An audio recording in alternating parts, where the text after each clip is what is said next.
Hello बच्चों, चलिए आज का हमारा प्रश्न है, माना एफ एक्स बराबर ए एक्स प्लस बी बट्टे सी एक्स प्लस डी, तो एफ ओ एफ एक्स बराबर एक्स होगा यदि। हमें बताना है कौन सा विकल्प यहाँ से सही होगा। तो यहाँ से इस प्रश्न को करने हेतु हमारे पास यहाँ से हमारी मुख्य अवधारणा कार्य करेगी। मुख्य अवधारणा यहाँ से हम लेके चलेंगे, यदि हमने यहाँ से एफ ओ एफ एक्स बराबर एक्स दिया गया है तो यहाँ से हमारे पास इस प्रश्न हेतु आएगा, यदि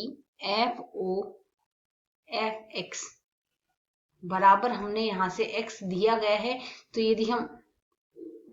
इसे सरल करने के लिए यहाँ से हम क्या लेके चलेंगे, इसे सरल करने के लिए हम यहाँ से लेके चलेंगे। पहले तो हम एफ एक्स का मान प्रतिस्थापित करेंगे, फिर जो हमारे पास एफ एक्स बनेगा वह पूरा x की तरह यहाँ से काम में लिया जाएगा। अर्थात यदि हम यहाँ से इसे सरल करेंगे तो मान क्या आएगा, एफ एक्स का मान प्रतिस्थापित कर दें, ए एक्स प्लस बी आ गया, बट्टे में आ जाएगा हमारे पास यहाँ से सी एक्स प्लस डी, बराबर आ रहा है हमारे पास यहाँ से x के बराबर। अब यहाँ से एफ एक्स यह पूरा का पूरा x की तरह काम में लिया जाएगा। तो यदि अब हम मान रखेंगे तो a गुणा में x के स्थान पर यह पूरा मान रख देंगे, अर्थात ए एक्स प्लस बी बट्टे में आ जाएगा हमारे पास यहाँ से सी एक्स प्लस डी, प्लस में आ रहा है b, और बट्टे की राशि हम यहाँ से दोबारा लिखेंगे। बट्टे में हमारे पास यहाँ से आएगा c गुणा ए एक्स प्लस बी आ जाएगा, और बट्टे में यहाँ से पुनः सी एक्स प्लस डी आ जाएगा, और प्लस में हम यहाँ से लेंगे d, और बराबर आ रहा है हमारे पास यहाँ से यह x के। अब यहाँ से देखते हैं दोनों का लघुत्तम तो समान आएगा अंश व हर में, तो यह मान सरल होकर लिखा जा सकता है, a गुणा ए एक्स प्लस बी आ गया, प्लस में b गुणा में सी एक्स प्लस डी आ जाएगा, और बट्टे वाली राशि हमारे पास यहाँ से लिखी जाएगी,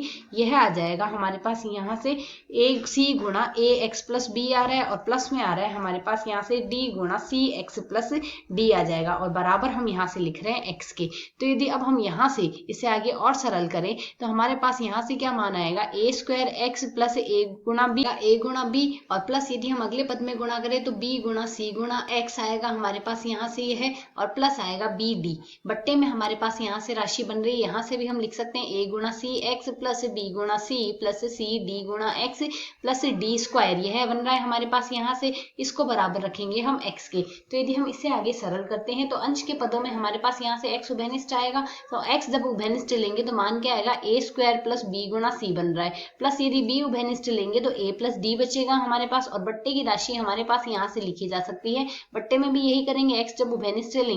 मान आएगा ए सी प्लस सी डी के बराबर, plus B C B plus D square और बच्चा है, बराबर रखेंगे x के। तो यदि हम यहाँ से दोनों पक्षों की तुलना, यदि हम यहाँ से गुणांकों की तुलना करें तो यदि तुलना करेंगे तो x का गुणांक अंश अंश में यदि हम तुलना करते हैं, तुलना से हमारे पास यहाँ से क्या आएगा, ए स्क्वायर प्लस बी सी का जो मान आ रहा है वह तो आ रहा है हमारे पास 1 के बराबर, और a प्लस डी अर्थात नियत पद का गुणांक यहाँ से 0 है तो यह आएगा 0 के बराबर। अर्थात यदि हम यहाँ से सरल करेंगे तो d बराबर हमारे पास क्या आ जाएगा, माइनस का a, d का मान माइनस का a आ गया। तो यदि हम यहाँ से देखें d का मान तो माइनस का a आ रहा है, साथ ही यहाँ से एक स्थिति और बन रही है, तो यदि हम विकल्पों से तुलना कर लें तो d बराबर माइनस का a, या फिर हम यदि a के लिए लिखना चाहें, यही स्थिति a के लिए लिखी जा सकती है, a बराबर माइनस का d आएगा, यह स्थिति हमारे पास यहाँ से बन जाएगी। तो यदि विकल्पों से तुलना करें a बराबर माइनस का d हमारे पास सही हल होगा, अर्थात यहाँ से हमारा विकल्प d